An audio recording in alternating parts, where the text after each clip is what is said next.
Beans and rice have been a staple pairing for thousands of years throughout the world. They're nutritious.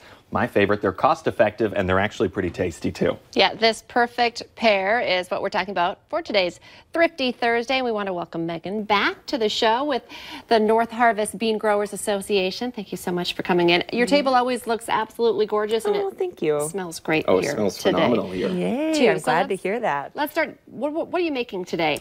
So today we're doing a classic red beans and rice. And one thing that with Thrifty Thursdays, is talking about healthy, cost-effective ingredients. And rice and beans are two foods that are nutritious, but also save you money. And many of us are sitting in a blizzard today, and you're sitting at home and you're wondering what to cook. Maybe you didn't have a chance to get out to the grocery store. Rice and beans are things that you can always keep in your cupboard and can throw together a really nice meal really quickly. Yeah. So before we started cooking, I just quickly wanted to explain the difference between white rice and brown rice, because I think a lot of folks don't know the difference between those two things. So basically, if you have a grain, you have three components of a grain. You have a bran, a germ, and an endosperm. And when a brown rice becomes white rice, they remove the bran and the germ. And so they're taking away some of those different, yep, you've got them right over there. The white is on the right, the brown is on the left. And that brown rice is giving you a little bit of extra nutrition. You're getting a little bit more fiber, some healthy fats, and some additional nutrients. It does take a little bit longer to cook, but it is something that can add a little bit extra nutrition with no extra cost. How about the taste? Do you taste much of a difference between the two? There's a little bit more of a nutty flavor that you get with brown rice. And for kids, sometimes or if you're really accustomed to having white rice, you might not want to make the switch over to brown. A lot of people will do a half and half mix as they're trying to make the switch from brown to white. But yeah, it really is just a flavor preference. I personally prefer brown because I like that extra flavor. But yeah. So I've got some ingredients going right now for our classic red beans and rice. Smells good. Yeah, so in this skillet here, I just have a medium onion, a half of a green pepper, 2 stalks of celery, and 2 cloves of garlic. And they're just going in a little bit of olive oil and have been simmering for about 10 minutes.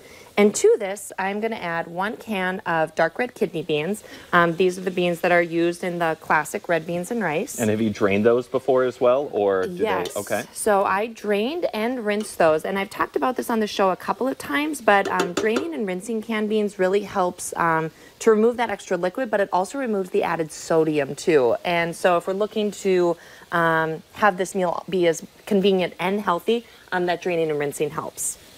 Here I have a half a teaspoon of oregano, half a teaspoon of thyme, and a 1/4 teaspoon of cayenne pepper, because if you've had red beans and rice, they do have a little kick to them. And so we're just going to let this all kind of simmer together, and hopefully you're kind of smelling those herbs coming out now. Once they get heated up, their smell starts to come through. And for people maybe scared of spice a little bit, yours truly, you can hold back on the cayenne if you... Absolutely. Okay, sounds good. I'll maybe have to do an adaptive recipe. I like it spicy. But I'm a big fan of, this is the recipe, some of the classic herbs, but this is a blank canvas recipe. Throw the herbs and spices in here that you want. If there's a different type of bean that you want, I'm just going to add a little bit of salt and pepper to this mixture too. And then I have some cooked white rice here. That is just going to get mixed in and incorporated. And, when you make some white rice, there really is, if you're doing an Italian meal, or excuse me, a Mexican meal, sometimes you end up with too much white rice at the end. Right. So this is something that you can keep in your refrigerator and have on hand for these types of recipes. So you can see how simple this is. I've got a finished version over here.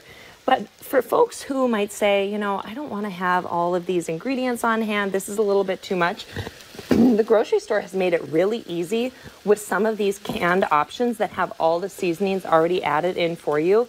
So I have 4 different varieties right here.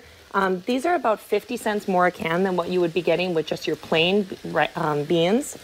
But you could just add these with some rice and you've got a meal ready to go. Even faster than that way. Even Yeah, just open faster. up some cans, throw them in. So what's the, I mean, red beans and rice, you go with the red beans, but what are some of the other bean options that some people might go with? Because this is a black bean fiesta in this can. Exactly. Will that still work with this? So when I was doing some reading about beans and rice, it has been something that has been eaten across the globe for thousands of years. And when you look at different cultures, they have different rice and beans pairings. So if you go to Brazil, it's black beans and rice. Okay. If you go to the South, you have the red beans and rice. Black-eyed peas and rice is a combination. So it really is whatever your preference is and whatever it can be very localized to whatever is grown there, really. Exactly. And here in the Red River Valley, we grow 10 different types of beans: red beans, black beans, kidney beans, all sorts. So you can really get experimental and try different things. I did want to say one other thing on the concept of Thrifty Thursday.